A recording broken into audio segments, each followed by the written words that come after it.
안녕하세요. 2025년 10월 13일 월요일 오전 오늘의 시장 흐름과 투자 전략을 알아보겠습니다.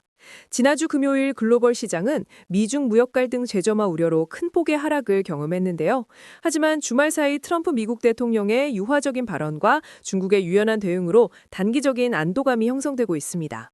그럼에도 불구하고 트럼프 미국 대통령의 발언 변동성과 미중 무역 협상의 불확실성은 여전히 시장의 주요 리스크로 남아있다는 점을 기억해야 합니다. 이번 주부터는 삼성전자 잠정 실적 발표를 시작으로 본격적인 어닝 시즌이 시작되니 주요 기업들의 실적에 주목할 필요가 있겠습니다. 먼저 미국 증시 흐름부터 자세히 살펴볼게요. 지난주 금요일 미국 증시는 미중 무역 갈등 재점화 우려로 다우존스 1.9%, 나스닥 3.56%, S&P 500 1.71%, 필라델피아 반도체 지수 6.3% 급락하는 등 전반적인 약세를 보였습니다. 특히 많이 올랐던 기술주들이 큰 폭으로 하락했는데요. 이는 주요 지수들이 피보나치 161.8 구간에서 저항을 받으며 조정이 나타난 것으로 분석됩니다. 하지만 주말 트럼프 미국 대통령의 유화적 발언 이후 나스닥 선물과 S&P 500 선물은 반등하는 모습을 보였어요. 단기적으로는 변동성 지수, 즉 VIX가 30% 이상 급등했기 때문에 오늘 월요일에는 기술적 반등 가능성이 높지만 화요일부터가 진짜 시장의 방향성을 가늠할 중요한 시점이 될 것입니다.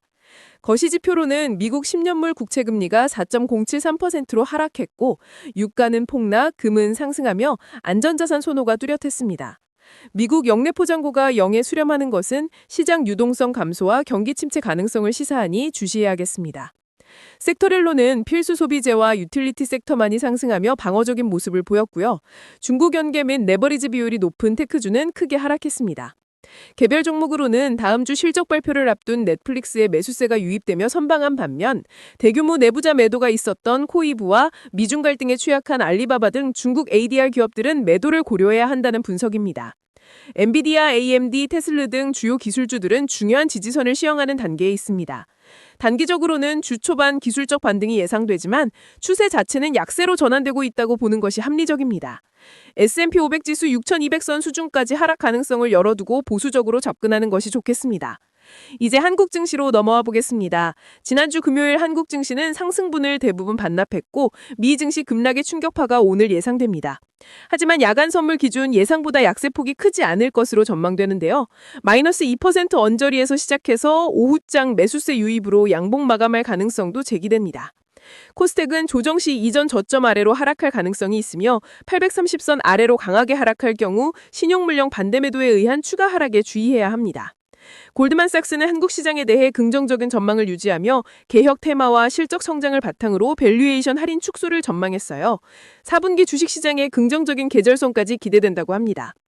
오는 10월 14일 삼성전자 잠정 실적 발표를 앞두고 외국인 수급 변화에 따라 단기 매수 기회가 발생할 수 있겠습니다. 하지만 하이닉스 같은 종목에 과도한 레버리지 투자를 할 경우 급락 시 큰 손실로 이어질 수 있으니 이 점은 정말 조심하셔야 해요. 개인 투자자 여러분들의 신중한 접근이 필요한 때입니다. 마지막으로 암호화폐 시장입니다. 지난 주말 비트코인 선물 급락으로 24시간 동안 95억 달러 규모의 역대급 청산이 발생했어요.